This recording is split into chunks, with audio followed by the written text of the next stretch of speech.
오늘 우리에게 주신 하나님 말씀 사도행전 6장입니다. 6장 8절에서 15절입니다.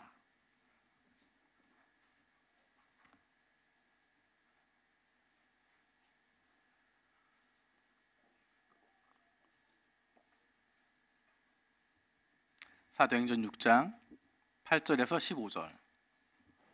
우리 한 절씩 돌아가면서 읽겠습니다.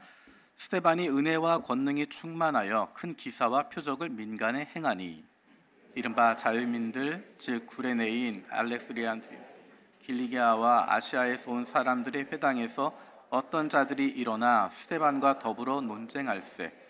스데반이 지혜와 성령의 말함을 그들이 능히 당하지 못하여 사람들을 매수하여 말하게 하되 이 사람이 모세와 하나님을 모독하는 말을 하는 것을 우리가 들었노라 하게 하고 백성과 장로와 서기관들을 충동시켜 와서 잡아가지고 공회에 이르러 거짓 증인들을 세우니 이르되 이 사람이 이 거룩한 곳과 율법을 거슬러 말하기를 마지 아니하는도다. 그의 말에 이 나사렛 예수가 이곳을 헐고 또 모세가 우리에게 전하여 준 규례를 고치겠다 함을 우리가 들었노라 하거늘 공회 주변에 앉은 사람들이 다 스데반을 주목하여 보니 그 얼굴이 천사의 얼굴과 같더라. 아멘. 지난주에 우리는 사도행전 6장 앞부분에 있는 내용들을 같이 살펴봤습니다. 예루살렘 교회에 7명의 지도자를 세우는 장면입니다. 공동체 안에 생기는 문제를 해결하기 위해서 그들은 우선순위를 정했습니다. 하나님 말씀을 선포하는 것, 그것에 가장 중요한 우선순위를 세웠습니다. 그리고 그 우선순위를 지키기 위해서 7명의 지도자를 세우기로 했습니다. 세우는 우선순위를 성령과 지혜가 충만한 사람, 그런 사람을 세우기로 결정했습니다. 그래서 믿음과 성령이 충만한 사람 7을 세우게 됩니다. 이것이 예루살렘 교회에 발생한 문제를 해결하는 것, 그것이라고 생각했는데 사실은 하나님께서는 그것보다 훨씬 더 큰 계획을 가지고 계셨습니다. 오늘의 본문은 지난주에 그것으로부터 연속성을 가지고 있는 것입니다. 지난주에 세워진 7명의 지도자, 그들에 대한 이야기로서의 연속성을 가지게 됩니다. 그들이 성령과 지혜가 충만하기 때문에 일어나게 되는, 믿음과 성령이 충만한 사람이라고 하는 것을 분명히 보여주는 사건이라는 부분에서 연속성을 지닙니다. 그리고 또 한 가지는 이 사건을 통해서 하나님께서 앞으로 이루어 가실 놀라운 일들의 시작점이 된다라는 부분에서 연속성을 가지게 됩니다. 그러니까 앞으로 우리가 사도행전 7장, 8장을 읽어가게 되면서는 하나님께서 하실 일들을 기대하게 되는 것입니다. 이제 이 일을 어떻게 사용하실 것인가? 정말 이 일들의 반전을 일으키시면서 우리가 전혀 생각하지 못했던 길로 인도해 나가게 됩니다. 그런 기대하는 마음을 가지고 사도행전 말씀을 계속 읽어가기를 바랍니다. 오늘 본문에서 스데반을 설명하면서 그 앞에 붙은 표현이 있습니다. 반복적으로 등장하는 표현이 있습니다. 우리 8절 말씀 우리 세 번역으로 함께 읽어보겠습니다. 시작.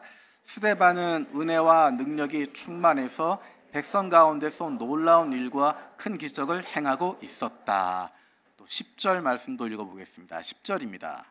그러나 스데반이 지혜와 성령으로 말함으로 그들은 스데반을 당해낼 수 없었다. 스데반이 은혜와 능력이 충만해서 백성들 가운데 큰 일과 놀라운 일들과 큰 기적을 행했다. 그가 지혜와 성령으로 말해서 다른 이들이 당해낼 수 없었다. 이런 내용들은 우리가 앞에서 읽었던 것처럼 사도행전에서 사도들의 이야기로 등장했던 것입니다. 사도들을 이야기할 때 그들에게 은혜와 성령이 충만했다.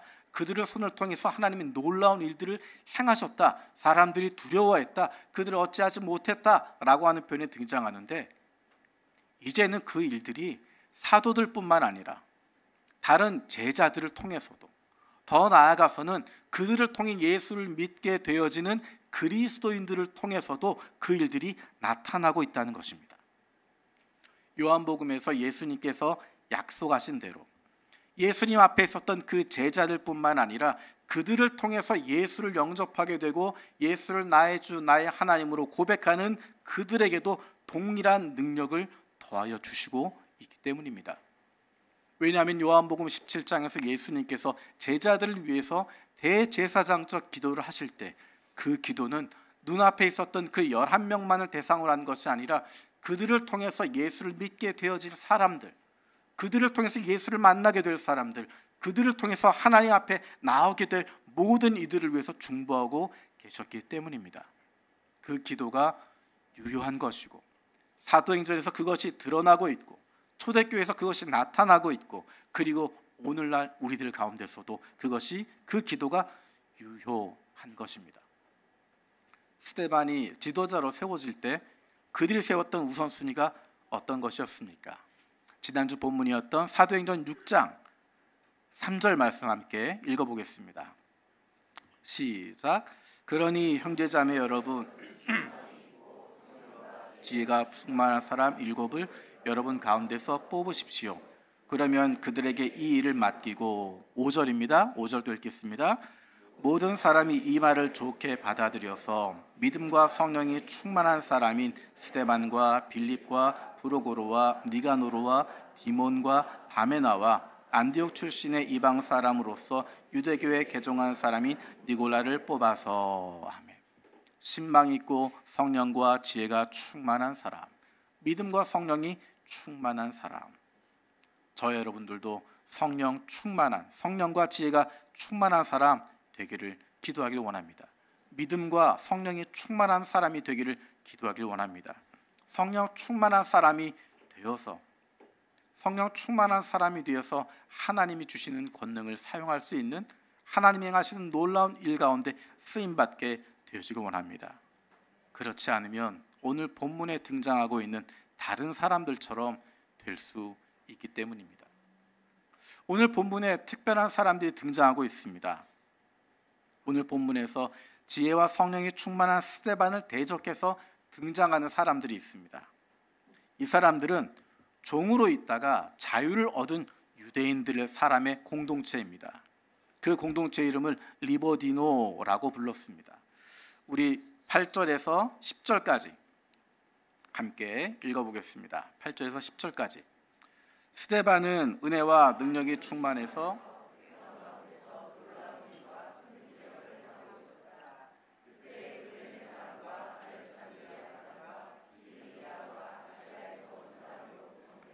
이른바 리버디노 회당에 소속된 사람들 가운데에서 몇이 들고 일어나서 스데반과 논쟁을 벌였다.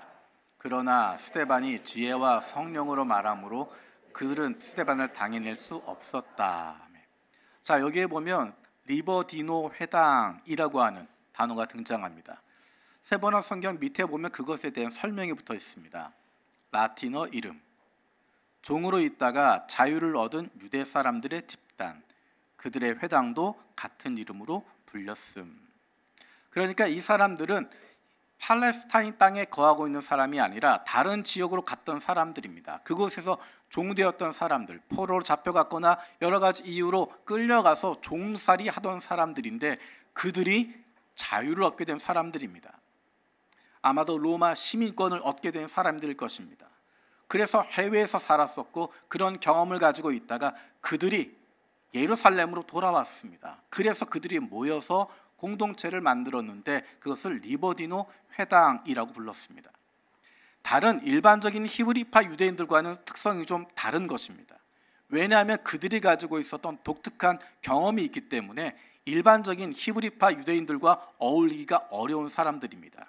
그러다 보니까 자기들끼리 회당을 만들게 되고 자기들끼리 함께하는 공동체를 만들게 된 것입니다. 그 공동체에 있던 사람들이 스데반과 부딪히게 된 것입니다. 그런데 재미있는 것은 우리가 읽었던 것처럼 그들이 이야기를 하려고 하는데 그들이 당할 수가 없습니다. 스데반이 지혜와 성령으로 말하기 때문에 그들과 싸워서 말로 이길 수가 없습니다. 교리적인 내용으로 어떤 것으로 당할 수가 없습니다. 그러니까 그들이 선택하는 방법은 사람들을 선동하는 것이고 거짓 증언을 하는 것이고 끌고 가는 것이고 그렇게 만들어가는 것입니다. 우리 10절에서 14절 말씀 함께 읽어보겠습니다. 10절에서 14절 시작. 그러나 스데반이 지혜와 성령으로 말하므로 그들은 스데반을 당해낼 수 없었다. 그러므로 그들은 사람들을 선동하여 스데반이 모세와 하나님을 모독하는 말을 하는 것을 우리가 들었습니다 하고 말하게 하였다. 그리고 백성과 장로들과 율법학자들을 부추기고 스데반에게로 몰려가 그를 붙잡아서 공의회로 끌고 왔다. 그리고 거짓 증인들을 세워서 이렇게 말하게 하였다. 이 사람이 쉴 새 없이 이 거룩한 곳과 율법을 거슬러 말을 합니다. 이 사람이 나사렛 예수가 이곳으로 헐고 또 모세가 우리에게 전해준 규례를 뜯어 고칠 것이라고 말하는 것을 우리가 들었습니다. 여러분, 지금 이 내용을 들으면 생각나는 것이 있지요. 한 가지는 예수님의 모습입니다. 그리고 또 한 가지는 앞으로 벌어지게 될 일들입니다. 복음을 전하는 곳마다, 예루살렘을 떠나서 이제 이방 땅에 복음을 전하게 되는데 가는 곳마다 유대인의 회당에서 먼저 복음을 전하게 됩니다. 그곳에서 늘 똑같은 문제가 일어나게 됩니다. 이방 땅에 살고 있는 사람들, 유대인들, 그들이 모여있는 회당에서 예수 그리스도의 복음을 선포할 때마다 늘 나타나는 문제가 지금 나와 있는 바로 이 이야기입니다. 모세 율법을 어기고 있다. 모세 율법을 지키지 말라고 한다. 하나님을 모독하고 있다라고 하는 혐의가 앞으로도 반복적으로 등장하게 됩니다. 이 갈등은 예루살렘 교회와 예루살렘에 있는 사람들과의 문제, 그것이 아니라 이제 이 복음이 헬라파 유대인들과 어떤 문제를 일으키게 될지, 그것에 대해서 먼저 보여주고 있는 것입니다. 앞으로 생기게 될 갈등, 그것에 대한 문제, 그것을 예상하도록 만듭니다. 재미있는 것은 이 문제는 이미 예수 그리스도로 말미암아 다 끝난 문제입니다.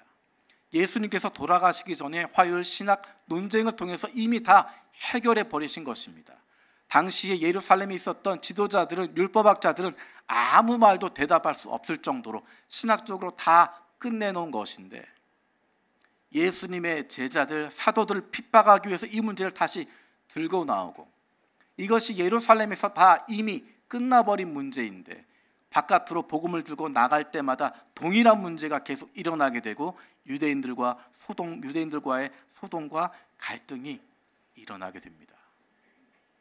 이것이 어떻게 해결될 것인지, 어떻게 풀어갈 수 있을지, 그것에 대한 부분을 사실은 스데반의 모습이 보여주고 있습니다. 조금 전에 이야기했던 것처럼 지금 이 흘러가는 내용, 리버디노 회당에 있었던 사람들과 스데반의 갈등, 그리고 이것을 풀어가는 과정, 이 모습은 예수님을 고소했던 장면과 동일한 모습으로 흘러가고 있음을 보게 됩니다. 예수님을 고소했던 장면, 우리 마가복음 14장 55절에서 59절 말씀 함께 보겠습니다. 읽겠습니다.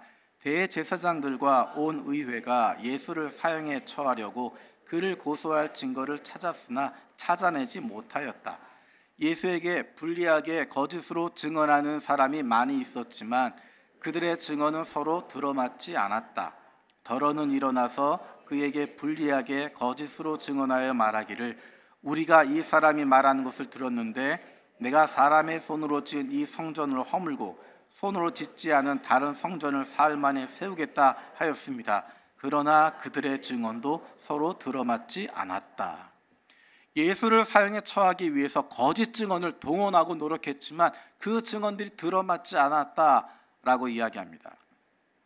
그래서 대제사장이 예수님께 물어봅니다. 당신이 그리스도요? 예수님이 거기에 대해서 그렇다라고 대답하도록 유도하는 것입니다. 그리고 나서는 이제 이가 하나님을 모독한 말을 했다. 우리가 다 들었으니 더 이상 증인이 필요 없다라고 몰아가게 됩니다. 예수님을 죽이려고 했던, 예수님을 고소했던 것과 똑같은 모습으로 스데반을 몰아가고 있습니다. 그들이 당할 수 없자 사람들을 선동해서 거짓 증언을 하게 됩니다. 끌고 갑니다. 분위기를 만들어 갑니다. 거짓말을 하게 합니다. 그리고 판결을 내려야 할 대제사장, 그것에 대해서 옳다 그르다 판결해야 되는데 스데반에게 되묻습니다. 사람들이 고소한 내용이 사실이요? 이것이 사실이요? 그 이후의 흐름도 놀랍도록 유사합니다. 그런 말도 되지 않는 고소에 대해서 예수님은 스스로를 변호하거나 거짓 증언들의 모순을 지적하지 않으십니다. 마치 죽을 각오를 하고 있는 것 같습니다. 스데반도 마찬가지입니다. 예수님도 스데반도 그 상황에서 자신을 고소하고 있는 사람들의 마음을 찌르는 말을 던지게 됩니다. 그 중심에 무엇이 있는지를 분명하게 드러내게 하고 그것으로 말미암아 사람들은 마음이 찔려서 더욱 흥분하게 되고 더욱 과격한 반응을 보이게 됩니다. 7장에 나와 있는 7장 2절부터 53절까지의 내용은 사람들이 제기했던 문제, 스데반이 모세와 하나님의 성전을 모독했다라고 하는 이야기에 대한 그런 고소에 대한 설명입니다. 유대인들이 그들의 조상들이 과연 하나님과 모세에 대해서 언급할 만한 자격이 있는 사람인지를 지적하고 있습니다. 그들이 모세에 대해서, 모세 율법에 대해서 이야기할 자격이 있는지, 그리고 성전에 대해서 이야기할 자격이 있는지, 그 성전이 어떤 것인지 스데반은 한 가지 한 가지 짚어가며 이야기하고 있습니다. 7장에 있는 내용을 간단하게, 7장에 있는 내용을 조금 정리해서 이야기를 해보겠습니다. 스데반이 한 가지 한 가지 이야기합니다. 하나님께서 그의 나라를 이 땅 위에 세우시기 위해서 한 사람 아브라함을 부르셨다. 거기에서 이야기가 시작이 됩니다. 하나님께서 아브라함과 이삭과 야곱의 자손들을 이집트로 인도하셨고 그곳에서 큰 민족이 되도록 만들어주셨다. 하지만 요셉을 알지 못하는 다른 왕조가, 다른 임금이 이집트의 왕위에 오르게 되고 이스라엘 백성들은 학대를 받게 되었다. 그들을 구원하기 위해서 하나님께서는 모세를 들어서 사용하셨다. 이스라엘 백성이 누가 너를 우리의 지도자와 재판관으로 세웠느냐 하고 배척했던 모세를 하나님께서는 가시나무 떨기 속에 나타난 천사의 능한 손길을 붙여 지도자와 해방자로 세워서 그들 가운데 보내주셨습니다. 우리 사도행전 7장 38절에서 41절 함께 읽겠습니다. 이 사람은 이스라엘 백성이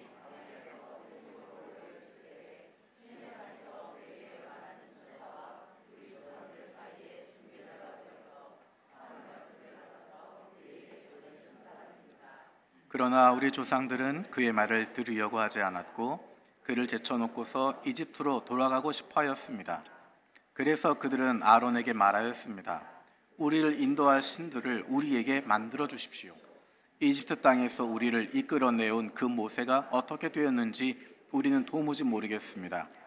그때 그들은 송아지를 만들어 놓고서 그 우상에게 희생 제물을 바치고 자기들의 손으로 만든 것을 두고 즐거워하였습니다. 하나님께서 모세를 세워주셔서 그 백성을 이끄시도록 만들어주셨지만 하나님의 계명을 주셔서 이스라엘 백성들이 지키도록 하셨지만 이스라엘 백성들은 순종하지 않습니다. 하나님의 말씀을 따르는 것, 하나님의 말씀을 순종하고 따르는 것보다 자기들이 원하는 대로 살아가고 싶은 것입니다. 그래서 자기들이 원하는 대로, 자기들의 마음대로 자기들이 만들어 놓은 우상을 섬기는 것, 그것을 즐거워하고 있습니다. 이것은 이스라엘 백성들의 역사 가운데 꾸준히 흘러가고 있는 것입니다. 그 결과가 어떻게 되었습니까? 사도행전 7장 42절, 43절입니다. 함께 읽겠습니다. 그래서 하나님께서는 그들에게서 얼굴을 돌리시고 그들을 내버려 두셔서 하늘의 별들을 섬기게 하셨습니다. 이것은 예언자들의 책에 기록된 바와 같습니다. 이스라엘 가문아, 너희가 40년 동안 광야에 있을 때 희생물과 제물을 내게 바친 일이 있었느냐? 너희는 몰렉의 신의 장막과 레판 신의 별들을 받들었다. 그것들은 너희가 경배하려고 만든 형상이 아니더냐? 그러므로 나는 너희를 바빌론 저쪽으로 옮겨버리겠다. 이 말씀은 하나님께서 아모스 선지자를 통해서 주셨던 말씀입니다. 이스라엘 왕국이 멸망할 수밖에 없었던 이유, 그들이 바벨론에게 포로 끌려갈 수밖에 없는 이유를 여기서 분명히 보여주고 있는 것입니다. 유대인들이 나라를 잃어버리고 바벨론의 종살이로, 페르시아 제국의 식민지로, 그리고 그리스의 이어서는 로마의 속국으로 식민지로 머무를 수밖에 없었던 이유가 바로 이것이었습니다. 리버디노 회당에 속했던 이들이 타국에서 종이 될 수밖에 없었던 이유, 바로 그것이었습니다. 그들의 조상들이, 그리고 그들도 여전히 하나님에게 순종하기보다, 하나님의 말씀을 따르기보다 자기들의 마음에 드는 대로, 자기들이 원하는 대로 우상을 만들어 놓고 그것을 따르고 섬기고 자기들 생각대로, 주장대로 살아왔기 때문입니다. 성전에 대해서 이야기합니다. 그들 앞에 있는 그 유대 성전을 보면서 이것이 거룩한 곳이라고, 예수님께서 이것을 거룩한 곳을 모독했다라고, 스데반이 그것을 모독했다라고 이야기합니다. 과연 그 성전이 거룩한 곳인가? 스데반은 이야기합니다. 44절에서 45절입니다. 함께 읽겠습니다. 우리 조상들이 광야에 살 때 그들에게 증거의 장막이 있었습니다. 그것은 모세에게 말씀하시는 분이 지시하신 대로 만든 것인데 모세가 본 모형을 따라 만들었습니다. 우리 조상들은 이 장막을 물려받아서 하나님께서 우리 조상들 앞에서 쫓아내신 이방 민족들의 땅을 차지할 때에 여호수아와 함께 그것을 그 땅으로 가지고 들어왔고 다윗 시대까지 물려주었습니다. 유대 사람들이 그렇게 신성시하고 있었던 성전, 그것은 모형에 불과할 뿐입니다. 하나님께서 함께 하신다라고 하는 것을 사람들에게 보여주는 것입니다. 이스라엘 백성들에게 내가 너희들 가운데 있다, 내가 너희들 가운데 있기 때문에 나를 거룩하게 여기고 너희도 거룩하게 살아야 된다, 너희가 거룩한 백성이 되어야 한다라는 것을 보여주시는 모형으로, 상징으로 성전을, 성막을 만들어 주셨는데, 다윗이 그것을 경외하는 마음으로 하나님을 위한 성전을 짓기를 원했고 솔로몬을 통해서 그 성전을 짓게 되었을 때 오히려 사람들은 하나님을 그 성전 안에 가두어 버리게 됩니다. 하나님은 저곳에 계시는 것이고 우리는 우리의 삶을 살아가는 것이고, 성전은 단순한 종교적인 의식을 하는 곳일 뿐이고, 그리고 그 안에서 얼마나 많은 죄악을 범하는지 모릅니다. 하나님의 성전이라고 이야기하지만 사실은 그것은 하나님의 성전이 아니라 인간들의 욕심으로 가득 찬 것이고, 자신들이 풍요와 다산을 누리기 위해서 하나님이란 이름을 사용하고 하나님뿐만 아니라 가나안에 있는 수많은 신들의 이름을 들여다 놓고 우상 숭배하고 있던 장소가 바로 그 성전입니다.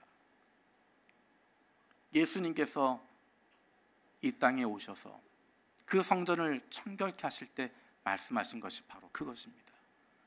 거룩하다고 이야기하지만 그 성전은 이미 하나님의 임재가 없는, 하나님이 떠나 있는, 하나님과 상관없는 사람들의 상업지역이 되어버렸고, 사람들이 욕심을 채우고 종교적인 만족을 채우는 것으로 전락해버렸기 때문입니다.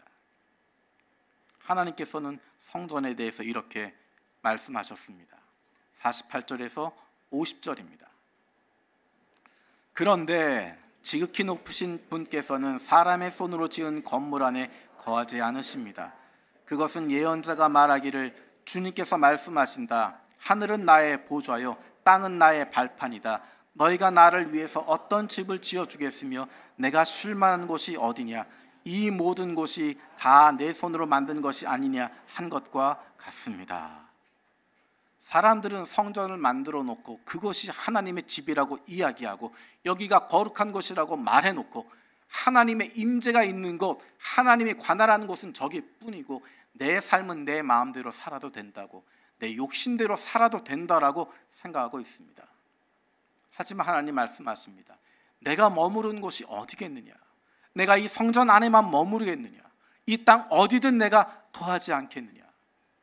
그리고 신약 성경에서는 우리 믿는 사람 한 사람들이 하나님의 거룩한 성전이라고 말씀하고 있습니다.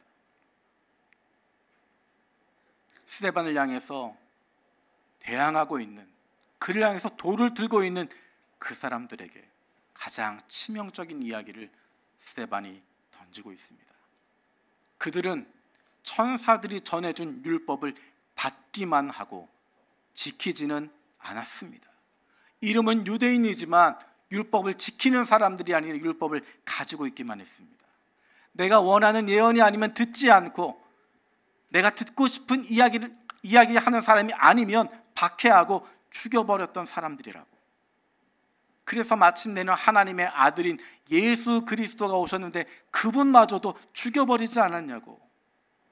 그리고 그 죄를 용서하시기 위해서 사도들을 보내시고 계시는데 그 사도들마저 박해하고 죽이려고 하고 있는 것 아닙니까?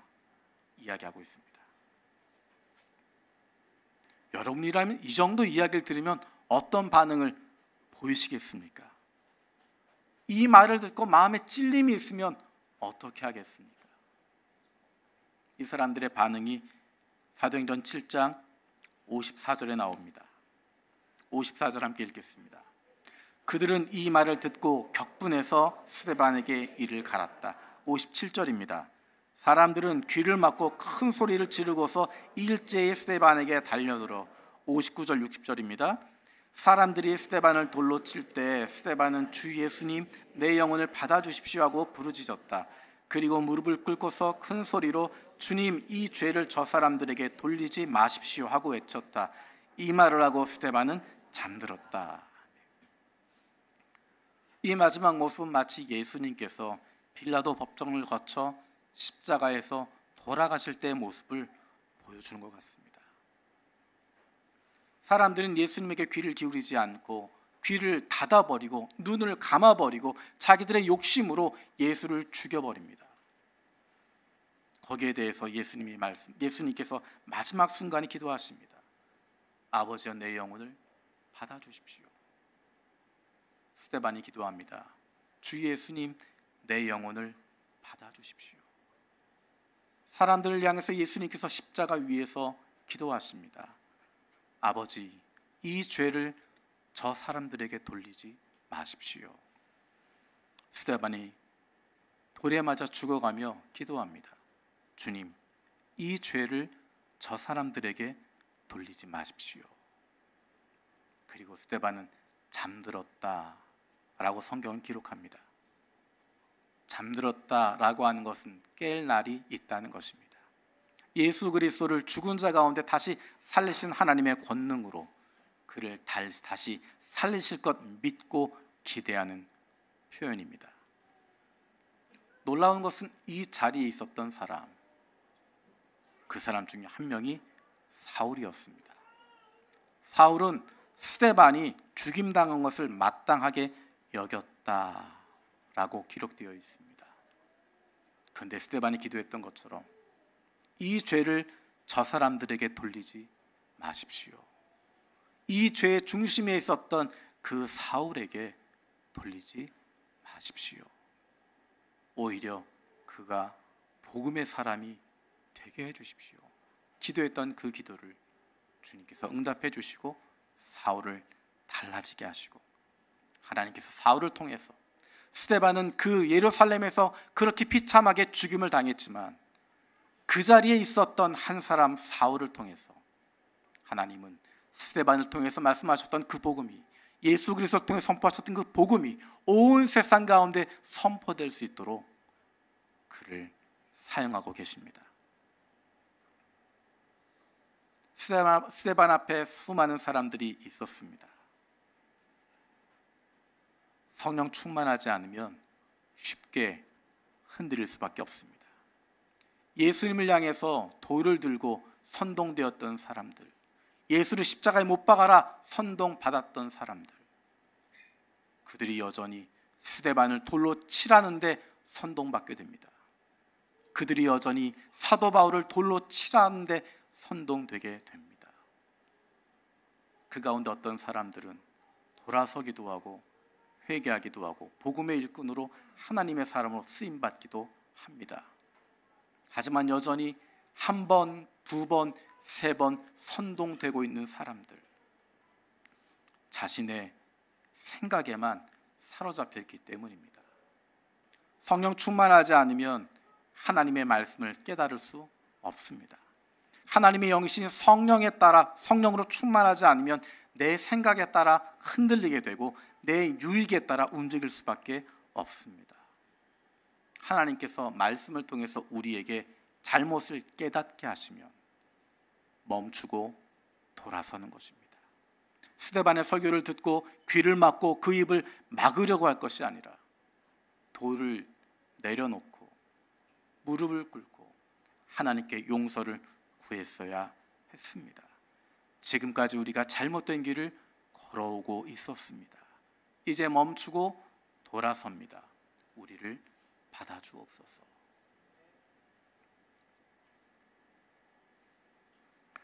하나님께서는 귀한 사람 스데반을 통하여서 그 말씀을 선포하게 하셨고, 그 말씀이 끝난 것 같지만, 거기에서 모든 것이 멈추어진 것 같았지만, 거기에서부터 새로운 일을, 놀라운 일을 시작하게 됩니다. 다 끝난 것 같은 순간에, 이제는 희망이 없다 하는 순간에, 그동안 누렸던 것들 다 잃어버렸다 하는 그 순간에 하나님의 계획하심이 드러나게 되고 하나님의 일하심이 나타나게 됩니다. 하나님에게 집중하고 있는 사람들, 하나님의 말씀에 귀를 기울이고 있는 사람들, 그들을 통해 하나님께서 일하십니다. 저와 여러분들이, 우리 교회가 그렇게 쓰임받는 하나님의 사람들 되기를 원합니다. 기도하겠습니다.